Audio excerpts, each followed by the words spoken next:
¿Y si alguien pudiera alimentarse de tu vitalidad sin que te dieras cuenta, y la propia tierra decidiera vengarse? Escucha hoy La transferencia, un cuento clásico de terror sutil de Algernon Blackwood. El niño empezó a llorar a primera hora de la tarde, a eso de las 3, para ser exacto. Recuerdo la hora, porque había estado escuchando con secreto alivio el ruido de la partida del carruaje. Aquellas ruedas perdiéndose en la distancia por el paseo engravillado con Mistress Frene y su hija Gladys, de la cual era yo gobernanta, significaban para mí unas horas de bendito descanso. Y aquel día de junio hacía un calor opresivo, sofocante. Además, había que contar con aquella excitación que se había apoderado de todo el personal de la casa, allí en el campo, y muy especialmente de mí misma. Dicha excitación, que se propagaba delicadamente detrás de todos los acontecimientos de la mañana, se debía a cierto misterio, y por supuesto, el tal misterio no se ponía en conocimiento de la gobernanta. Yo me había agotado a fuerza de suposiciones y vigilancia, porque me dominaba una especie de ansiedad profunda e inexplicable, hasta tal punto que no dejaba de pensar ni un momento en lo que solía decir mi hermana, de que yo era excesivamente sensible para ser una buena gobernanta, y que habría dado mucho mejor rendimiento como clarividente profesional. Para la hora del té esperábamos la visita de Mr. Frene, el mayor, tío Frank. Eso sí lo sabía. También sabía que la visita tenía algo que ver con la suerte futura del pequeño Jamie, un niño de 7 años, hermano de Gladys. Mis noticias no pasaban de aquí, en verdad, y ese eslabón que falta hace que mi relato sea, en cierto modo, incoherente, puesto que falta en él una parte importante del extraño rompecabezas. Yo solo entendía que la visita de tío Frank tenía un carácter condescendiente, que a Jamie se le había recomendado que se portase lo mejor que supiera, a fin de causar buena impresión, y que Jamie, que no había visto nunca a su tío, le temía enormemente ya de antemano. Luego, arrastrándose, mortecino, por entre el crujir, cada vez más débil, de las ruedas del carruaje sobre la gravilla, escuché el curioso gemido del llanto del niño, produciendo el efecto, perfectamente inexplicable, de un inequívoco cosquilleo de alarma. El agua me caía sobre los ojos, literalmente. Recordaba la blanca aflicción del pequeño, aquella mañana cuando le dijeron que tío Frank vendría en su coche a tomar el té, y que él había de ser amable de verdad con tío Frank. Aquella pena se me había clavado en el corazón como un cuchillo. Sí, ciertamente, el día entero había tenido ese carácter de pesadilla, de visiones terroríficas. ¿El hombre de la cara enorme?, había preguntado el pequeño con una vocecita de espanto.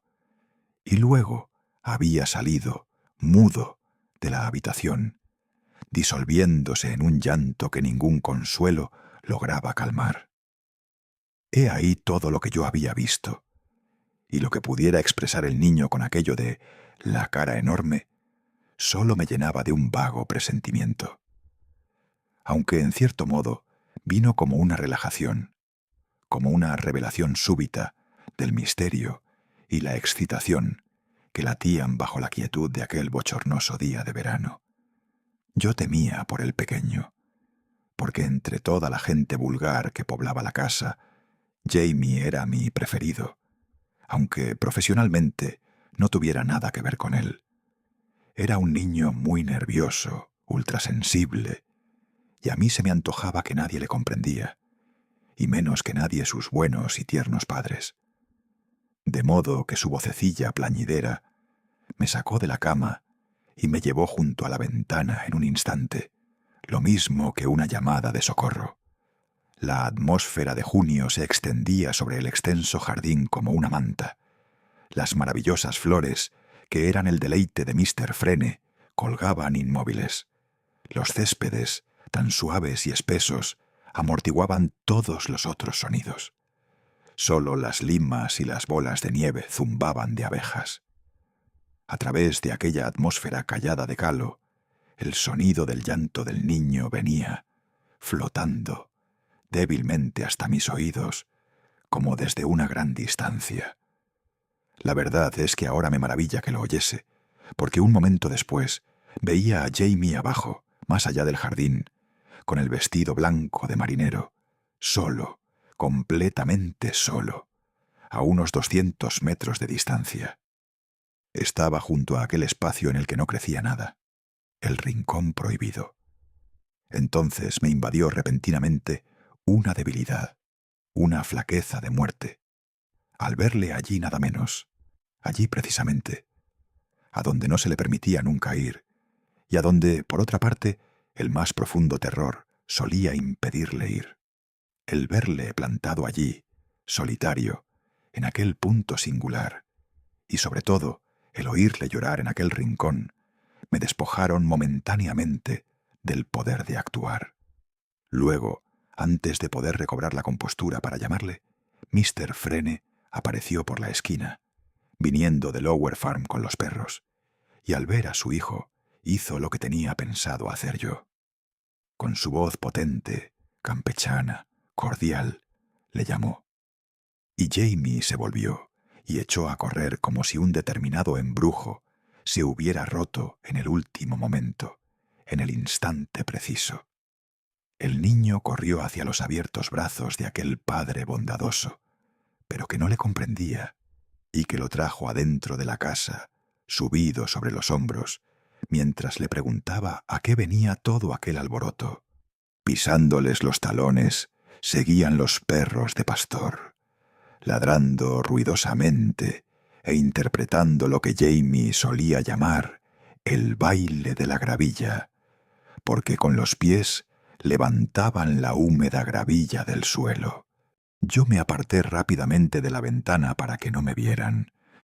Si hubiera presenciado cómo salvaban al niño de un incendio o de morir ahogado, apenas habría podido experimentar un alivio mayor. Solo que estaba segura, Mr. Frene no sabría decir ni hacer lo que convenía, en modo alguno.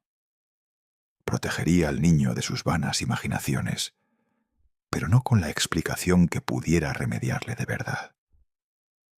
Padre e hijo desaparecieron detrás de los rosales, en dirección a la casa, y no vi nada más hasta después, cuando llegó el otro Mr. Frene, es decir, el hermano mayor. Describir como singular aquel feo trozo de tierra acaso no se pueda justificar fácilmente, y sin embargo, esta es la palabra que toda la familia buscaba, aunque nunca, o no nunca, la utilizaron. Para Jamie y para mí, si bien tampoco lo mencionáramos nunca, aquel paraje sin árboles ni flores era más que singular. Estaba situado en el extremo más distante de la preciosa Rosaleda, y era un lugar desnudo, lacerado, donde la negra tierra mostraba su feo rostro en invierno, casi como un trozo de ciénaga peligrosa, y en verano se recocía y agrietaba con fisuras, donde los lagartos verdes disparaban su fuego al pasar. En contraste con la esplendorosa lozanía de todo aquel jardín maravilloso, era como un atisbo de la muerte en medio de la vida, un centro de enfermedad que reclamaba que lo sanasen, si no querían que se extendiera. Pero nunca se extendió. Detrás se levantaba la densa espesura de hayas plateadas, y más allá brillaba el prado del vergel, donde paseaban los corderos.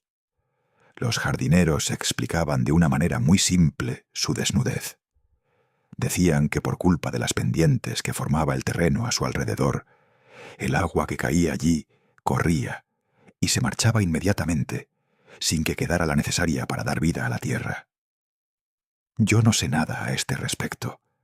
Era Jamie que percibía su hechizo y lo rondaba, que se pasaba horas enteras allí, a pesar de morirse de miedo, y para el cual se calificó finalmente aquel terreno de estrictamente prohibido, porque estimulaba su ya muy desarrollada imaginación, pero no favorablemente, sino de manera demasiado tenebrosa.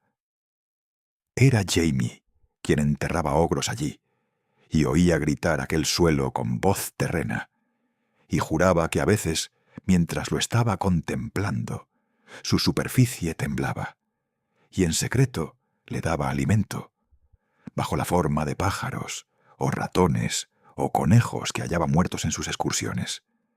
Y era Jamie el que había expresado, con tan extraordinario acierto, la sensación que aquel horrible lugar me causó desde el primer instante que lo vi. «Es malo, Miss Gould», me dijo. «Pero, Jamie, en la naturaleza nada hay malo. Precisamente malo, solo distinto de lo demás a veces. Si usted prefiere, Miss Gould, entonces está vacío, no está alimentado. Se está muriendo porque no puede procurarse el alimento que necesita». Y cuando yo clavaba la mirada en aquella carita pálida, donde los ojos brillaban tan negros y adorables, buscando en mi interior la réplica apropiada, él añadió con un énfasis y una convicción que me llenaron repentinamente de un frío glacial. «Miss Gould». Él siempre utilizaba mi nombre de este modo, en todas sus frases. «Eso tiene hambre. ¿No lo ve? Pero yo sé qué es lo que le satisfaría.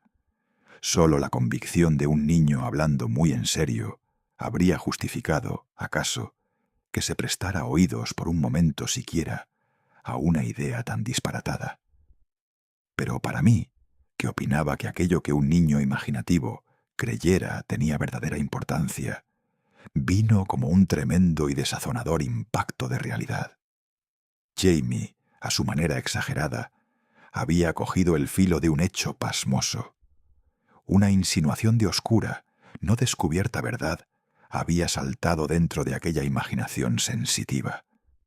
No sabría decir por qué aquellas palabras estaban preñadas de horror, pero creo que una indicación del poder de las tinieblas cabalgaba a través de la sugerencia de la frase final: «Yo sé qué es lo que la satisfaría». Recuerdo que me abstuve, asustada, de pedir una explicación. Pequeños grupos de otras palabras, afortunadamente veladas por el silencio del niño, dieron vida a una posibilidad inexpresable que hasta el momento había permanecido oculta en el fondo de mi propia conciencia. Su manera de cobrar vida demuestra, creo yo, que mi mente seguía albergándola. La sangre huía de mi corazón mientras escuchaba. Recuerdo que me temblaban las rodillas. La idea de Jamie era, y había sido en todo momento, la misma que tenía yo también.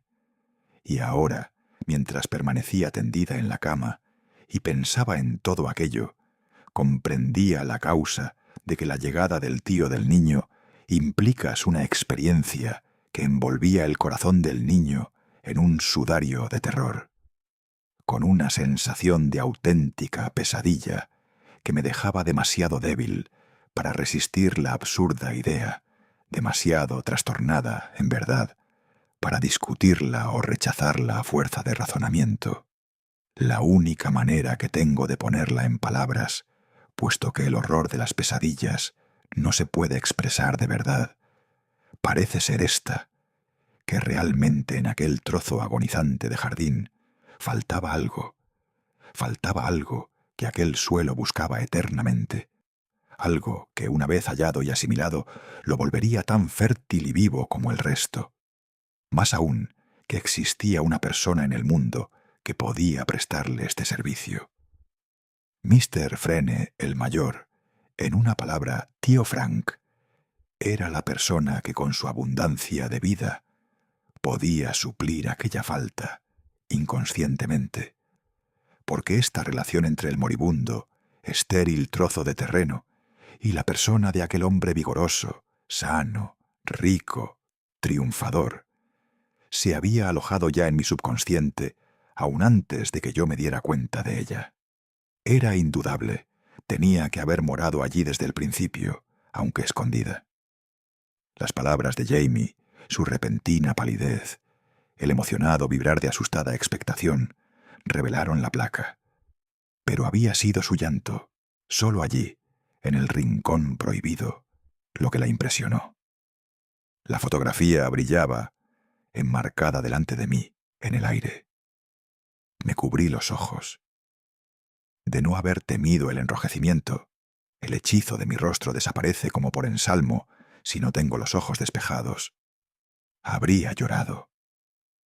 Las palabras que había pronunciado Jamie aquella mañana sobre la cara enorme volvieron a mi mente como un ariete. Mr. Frene el mayor había constituido tan a menudo el tema de las conversaciones de la familia. Desde mi llegada había oído hablar de él tantísimas veces, y por añadidura, había leído tantas cosas sobre su persona en los periódicos, su energía, su filantropía, los triunfos conseguidos en todo aquello que emprendió, que me había formado un cuadro completo de aquel hombre. Le conocía tal como era interiormente, o, como habría dicho mi hermana, por clarividencia. Y la única vez que le vi, cuando llevé a Gladys a una reunión que presidía él, y más tarde percibí su atmósfera y su presencia mientras él hablaba, en tono protector, con la niña, justificó el retrato que me había trazado. Lo demás, acaso digan ustedes, era fruto de la imaginación desbocada de una mujer. Pero yo, más bien creo, que se trataba de esa especie de intuición divina que las mujeres comparten con los niños.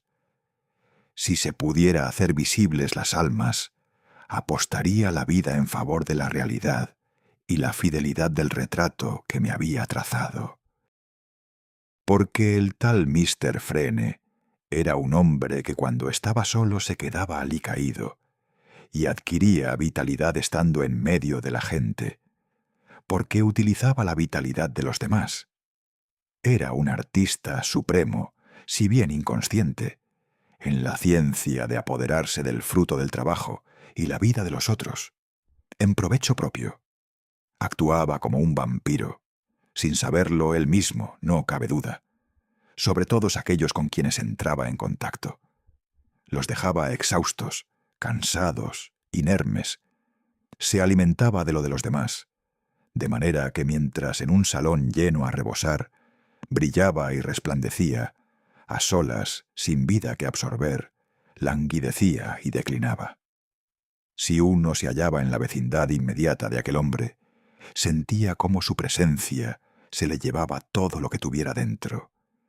Él se apoderaba de tus ideas, de tus energías, de tus mismas palabras, y luego las utilizaba para beneficio y engrandecimiento propios. No con maldad, por supuesto. Era un hombre bueno de veras, pero uno sentía que resultaba peligroso a causa de lo fácilmente que absorbía toda la vitalidad suelta que encontrase a su entorno. Su voz, sus ojos, su presencia le desvitalizaban a uno. Parecía como si la vida no estuviera suficientemente bien organizada para resistir y aconsejar a evitar la proximidad excesiva de aquel hombre, y tuviera que esconderse por miedo a que él se la apropiara, es decir, por miedo a morir. Sin saberlo, Jamie había dado la última pincelada al retrato que yo había trazado inconscientemente. El hombre poseía y ponía en juego cierta callada, irresistible facultad de despojarte de todas tus reservas, para luego rápidamente asimilárselas él. Al principio te dabas cuenta de una tensa resistencia. Poco a poco, esta resistencia se teñía de cansancio. La voluntad se volvía flácida, y luego o te marchabas o cedías, aceptando todo lo que él dijera con una sensación de debilidad, presionando hasta los mismos bordes del colapso. Con un antagonista masculino quizás fuera diferente, pero aún así el esfuerzo de resistencia generaba una fuerza que absorbía él y no el otro. Él nunca cedía. Una especie de instinto le enseñaba a protegerse contra toda rendición. Quiero decir que nunca cedía ante seres humanos. Esta vez se trataba de una cuestión muy diferente. No tenía más posibilidad que una mosca ante los engranajes de un enorme motor de atracción de feria, como solía decir Jamie. Así era como le veía yo, como una gran esponja humana, atiborrada y empapada de vida, o de los frutos de la vida absorbidos de otros, robados.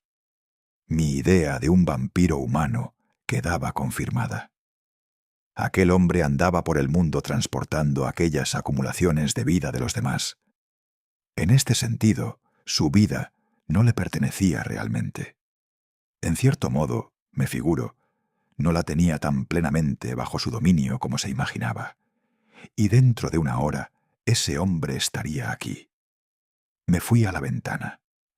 La vista se me extravió hacia el trecho vacío, negro mate, que se extendía en medio de la estupenda lozanía de las flores del jardín. La idea de que Jamie jugase en torno de sus desnudas orillas se me hacía aborrecible. Yo contemplaba las grandes nubes de verano, arriba en el cielo, la quietud de la tarde. Por el jardín se extendía un silencio recalentado, opresivo.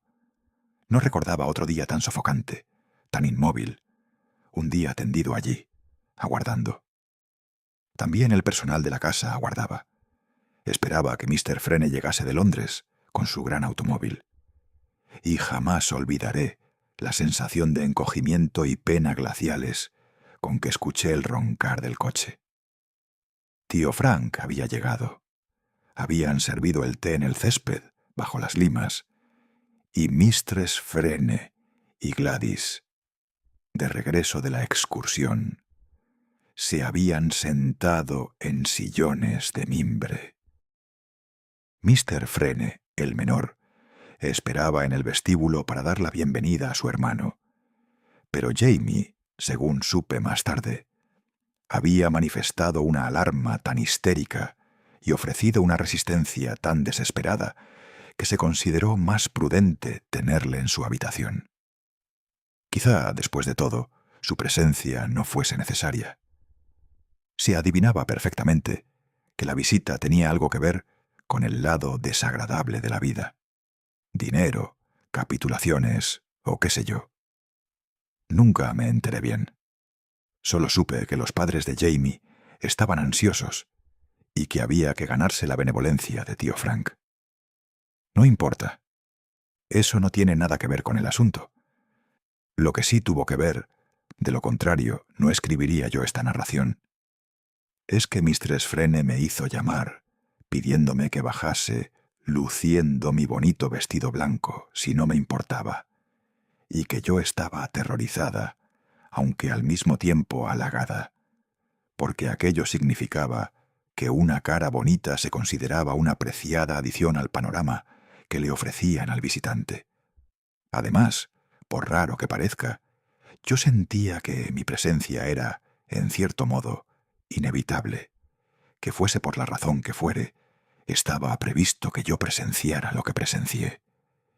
Y en el instante en que llegué al prado, titubeo antes de ponerlo por escrito, porque parece una cosa tan tonta, tan inconexa. Había jurado, mientras mis ojos se encontraban con los de aquel hombre, que se produjo una especie de oscuridad repentina. Una oscuridad que robó el esplendor veraniego de todos los seres y todos los objetos, y que la producían unos escuadrones de caballitos negros salidos de su persona, que corrían en derredor nuestro, dispuestos al ataque. Después de una primera mirada momentánea de aprobación, el hombre no volvió a fijarse en mí. El té y la conversación discurrían apaciblemente. Yo ayudaba a pasar platos y tazas, llenando las pausas con comentarios intrascendentes dirigidos a Gladys. A Jamie no se le mencionó siquiera. Exteriormente todo parecía bien, pero interiormente todo era horrible. Aquello bordeaba el límite de las cosas inenarrables y parecía tan cargado de peligro que cuando hablaba yo no lograba dominar el temblor de mi voz. Contemplaba la cara dura, inexpresiva del visitante. Advertía su extraordinaria delgadez y el brillo raro, aceitoso, de sus ojos firmes. No centelleaban, pero le absorbían a uno con una especie de brillo suave, cremoso, como el de los ojos de los orientales. Y todo lo que decía o hacía anunciaba lo que yo osaría llamar la succión de su presencia. Su naturaleza lograba este resultado de una manera automática. Nos dominaba a todos, aunque de una manera tan suave que hasta que había tenido lugar el hecho, nadie lo advertía. No obstante, antes de haber transcurrido 5 minutos, yo me daba cuenta de una sola cosa. Mi mente se enfocaba sobre ella, nada más, y con tal viveza que me maravillaba que los otros no se pusieran a gritar, o a correr, o a tomar alguna medida violenta para impedir aquello. Y aquello era esto, que, separado meramente por menos de una docena de metros, aquel hombre, que vibraba con la vitalidad adquirida de otros, estaba fácilmente al alcance de aquel punto de vacío que bostezaba y esperaba, ansiando que lo llenasen. La tierra olfateaba su presa. Aquellos dos centros activos se hallaban en posición de combate. El hombre tan delgado, tan duro, tan vivaz, aunque en realidad abarcando una gran dimensión con el amplio entorno de vida de los otros, que se había apropiado, tan práctico y victorioso. El otro tan paciente, profundo, con la poderosísima atracción de la tierra entera detrás y... ¡ay!, tan consciente de que por fin se le presentaba la oportunidad. Lo vi todo tan claramente, como si hubiera estado contemplando a dos grandes animales preparándose para la batalla, ambos inconscientemente. Aunque en cierta inexplicable manera, aquello yo lo veía, por supuesto, dentro de mí, no fuera. El conflicto sería aborreciblemente desigual. Cada bando había enviado ya sus emisarios, aunque yo no pudiera decir cuánto tiempo hacía, porque la primera prueba que él dio de que algo anormal sucedía en su interior fue cuando, de pronto, la voz se le volvió confusa, se equivocaba de palabras, y los labios le temblaron un momento y perdieron tono. Un segundo después, su rostro delataba aquel cambio singular y horrible, como si adquiriese una especie de flacidez alrededor de los pómulos, y creciese, de modo que yo recordé la angustiosa frase de Jamie. En aquel preciso segundo, yo adiviné que los emisarios de los dos reinos, el humano y el vegetal, se habían encontrado ya. Por primera vez en su larga carrera, de medrar a costa ajena, Mr. Frene se veía enfrentado contra un reino más vasto de lo que suponía, y al descubrir esta realidad, se estremecía interiormente en aquella reducida pequeña porción que era su verdadera y auténtica persona. Advertía la llegada del enorme desastre. «Sí, John», estaba diciendo con aquella voz pausada, como felicitándose a sí mismo. «Sir George me regaló ese coche. Me lo dio para obsequiarme. Verdad que fue un gesto en Cannes». Pero aquí se interrumpió bruscamente, balbució, tomó aliento, se puso en pie y miró, inquieto, a su alrededor. Por un segundo hubo una pausa sorprendida e incómoda. Fue como el chasquido que pone en marcha una enorme maquinaria, ese momento de pausa que precede al verdadero arranque. Luego, en verdad, todo sucedió con la velocidad de una máquina que rueda cuesta abajo y sin control. Yo pensé en una dinamo gigante que girase en silencio e invisible. «¿Qué es aquello?», gritó con voz apagada y saturada de alarma. «¿Qué es aquel horrible lugar? Oh, además, alguien llora allí. ¿Quién es? Y señalaba el terreno desnudo. Enseguida, antes de que nadie pudiera contestarle, se puso a cruzar el prado en aquella dirección, andando a cada instante con paso más rápido. Antes de que nadie pudiera moverse, había llegado al borde. Se inclinó y fijó la mirada en el suelo. Tuve la sensación de que transcurrían varias horas, pero en realidad fueron segundos, porque el tiempo se mide por la cualidad y no la cantidad de las sensaciones que contiene. Lo vi todo con detalle despiadado, fotográfico, grabado vivamente entre la confusión general. Ambos bandos desplegaban una tremenda actividad, aunque solo uno, el humano, ejercía toda su fuerza, en forma de resistencia. El otro se limitaba a extender, por así decirlo, un solo tentáculo de su vasta, enorme fuerza potencial. No se precisaba más. Fue una victoria tranquila, fácil. Resultaba más bien lamentable. No hubo jactancia ni gran esfuerzo, en un bando al menos. Casi pegada a la vera del hombre, presencié la escena, pues parece que fui la única persona que se movió y le siguió. Nadie más dejó su puesto, aunque Mistress Frene armaba un tremendo ruido con las tazas, realizando no sé qué impulsivos gestos con las manos, y Gladys, recuerdo, profirió un grito, como un pequeño alarido. «¡Oh, madre! Es el calor, ¿verdad?» Mr. Frene, el padre, estaba pálido como la ceniza y mudo, pero en el mismo instante que yo llegaba al lado de tío Frank, se vio claramente qué era lo que me había llevado allí tan instintivamente. Al otro lado, entre las hayas plateadas, estaba el pequeño Jamie. Estaba observando. Yo sentí, por él, uno de estos impulsos que estremecen el corazón. Un miedo líquido recorrió todo mi ser, tanto más efectivo cuanto que era realmente ininteligible. Sin embargo, comprendía que, si hubiera podido saberlo todo, y qué era lo que quedaba detrás, el miedo habría sido más justificado. Comprendía que aquello era espantoso, estaba lleno de terror. Y entonces sucedió. Fue una visión verdaderamente perversa. Como el contemplar un universo en acción, contenido, no obstante, en una reducida superficie de terreno. Creo que el hombre comprendió vagamente que si alguien ocupara su puesto, quizá pudiera salvarse, y que este fue el motivo de que, discerniendo instintivamente el sustituto que tenía más fácilmente a su alcance, vio al niño y le llamó en voz alta, desde el otro lado del suelo desnudo. «Jamie, hijo mío, ven acá». Su voz fue como un disparo agudo, pero al mismo tiempo monótono y sin vida, como cuando un rifle falla el tiro. Una voz seca pero débil, sin estallido. En realidad, era una súplica, y con profunda sorpresa yo escuché mi propia voz, vibrando imperiosa y fuerte, aunque no tuviera conciencia de decir las palabras que estaba pronunciando. «Jamie, no te muevas, quédate donde estás».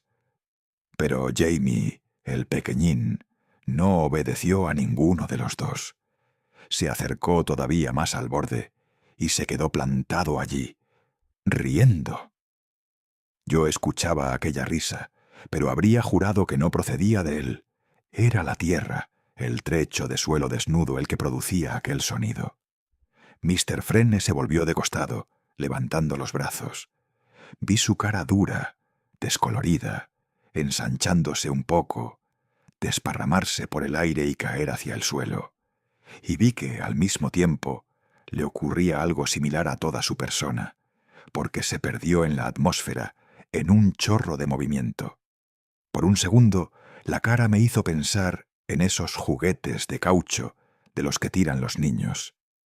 Se hizo enorme, aunque esto era solamente una impresión externa. Lo que sucedía realmente, lo comprendí con toda claridad, era que toda la vida y la energía que había absorbido de los demás durante años, ahora se las quitaban y las transferían a otra parte. Por un momento, en el borde, se bamboleó horriblemente. Luego, con aquel raro movimiento de costado, rápida pero desmañadamente, penetró en el centro del espacio desnudo y cayó pesadamente de bruces. Sus ojos, mientras caía, se apagaron de manera extraña, y por todo su rostro aparecía escrita con claridad prístina una expresión que yo ahora solo sabría calificar de destrucción. Se le veía completamente destruido. Capté un sonido. ¿De Jamie? Pero esta vez no era una carcajada. Era como una deglución. Era un sonido bajo y apagado, profundamente hundido en la tierra. De nuevo pensé en unos escuadrones de caballitos negros, alejándose al galope por un pasillo subterráneo, bajo mis pies, hundiéndose en las profundidades, y sus pisadas se iban debilitando más y más, enterrándose en la distancia. En mi olfato penetraba un fuerte olor de tierra. Y luego, todo pasó. Volví en mí. Mr. Frene, el menor, levantaba la cabeza de su hermano del prado donde había caído, junto a la mesa del té. En realidad, no se había movido de allí. Y Jamie, según supe después, había estado todo el rato durmiendo arriba en su cama, rendido por el llanto y la inexplicable alarma. Gladys vino corriendo, con agua fría, esponja, toalla y también brandy. En fin, multitud de cosas. «Madre, ha sido el calor, ¿verdad?». Oí el murmullo de la niña, pero no la respuesta de la madre. A juzgar por su cara, habría dicho que, por su parte, Mistress Frene estaba al borde del colapso. Luego vino el mayordomo, y entre todos levantaron al caído y le llevaron al interior de la casa. Tío Frank se recobró aún antes de que llegara el médico. Pero lo que me extrañó mayormente a mí fue la profunda convicción que tenía de que todos los demás habían visto lo mismo que vi yo, solo que ninguno dijo ni media palabra del suceso, ni la ha dicho nadie hasta el día de hoy. Y esto acaso fuera lo más horrendo de todo. Desde aquel día hasta el de hoy, apenas oí nombrar jamás a Mr. Frene, el mayor. Pareció como si, súbitamente, hubiera desaparecido de este mundo. Los periódicos no le mencionaban. Por lo visto, sus actividades cesaron por completo.